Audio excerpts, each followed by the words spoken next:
Question principale, Monsieur le chef du deuxième groupe d'opposition. Le national s'est exprimé unanimement en faveur d'une motion du Parti québécois pour un rapport d'impôt unique administré par Québec. Le premier ministre du Québec a porté ce consensus de tous les partis devant le gouvernement fédéral. C'est son rôle. La réponse du gouvernement du Canada a un non catégorique. Pourtant, les conditions devraient être favorables. On est en année électorale à Ottawa. Le gouvernement du Québec vient d'être élu. Même dans une situation idéale pour obtenir un gain pour le Québec, le gouvernement canadien a fermé la porte au premier ministre du Québec. Ça s'ajoute au refus répété d'accorder la juste part à la DEVI, au lancement d'une commission pan-canadienne de valeurs mobilières, au refus de rembourser pleinement le Québec pour l'accueil des réfugiés sur le chemin Roxham. Maintenant que le Canada nous a dit non, je demande au premier ministre, on fait quoi? Comment est-ce que le premier ministre du Québec va faire pour obtenir un rapport d'impôt unique pour les Québécois et Québécoises? Monsieur le premier ministre.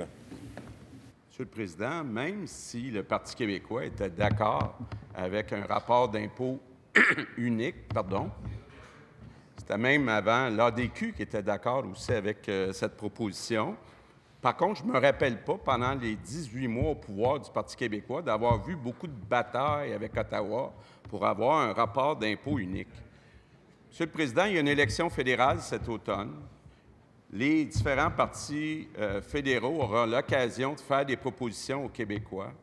Ce qui est clair, c'est qu'il y aurait des économies importantes à faire à avoir un seul rapport d'impôt, des économies pour les gouvernements, mais aussi une facilité pour les individus et les entreprises. Donc, je compte bien, au cours des prochaines semaines, des prochains mois, réexpliquer à chacun des chefs de parti au fédéral l'à propos d'avoir un rapport d'impôt unique géré par le Québec.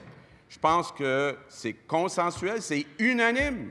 Même l'ancien ministre des Finances, on ne sait pas s'il va être candidat au fédéral, mais il est d'accord avec ça. Il est d'accord avec ça. Donc, si jamais il est candidat au fédéral, on pourra s'en jaser.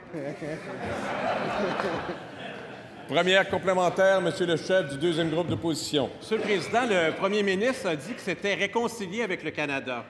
Cette réconciliation, mais elle est à sens unique. Il y a un sondage il y a 2 semaines qui nous disait clairement que le reste du Canada est hostile au Québec.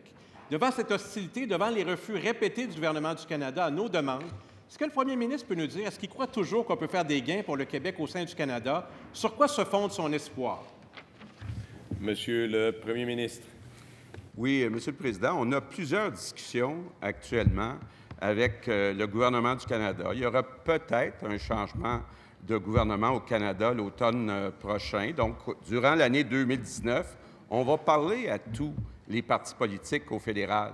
Puis oui, il y a des gains à faire. On a préparé un document. On voudrait avoir plus de pouvoir en immigration. Vous savez quoi? Le gouvernement a déjà réussi, le gouvernement du Québec, à obtenir plus de pouvoir en immigration. Donc, pourquoi on ne pourrait pas y arriver? Pourquoi le chef de la deuxième opposition baisse les bras?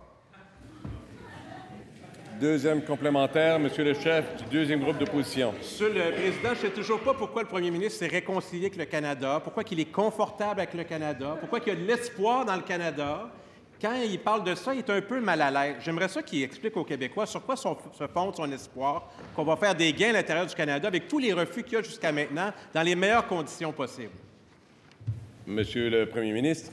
Monsieur le Président, la plupart des analystes nous disent que probablement que la prochaine élection fédérale va jouer au Québec.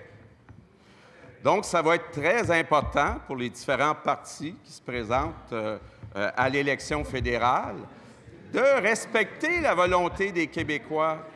Les Québécois souhaiteraient que, par exemple, le Québec continue de faire des gains en matière d'immigration.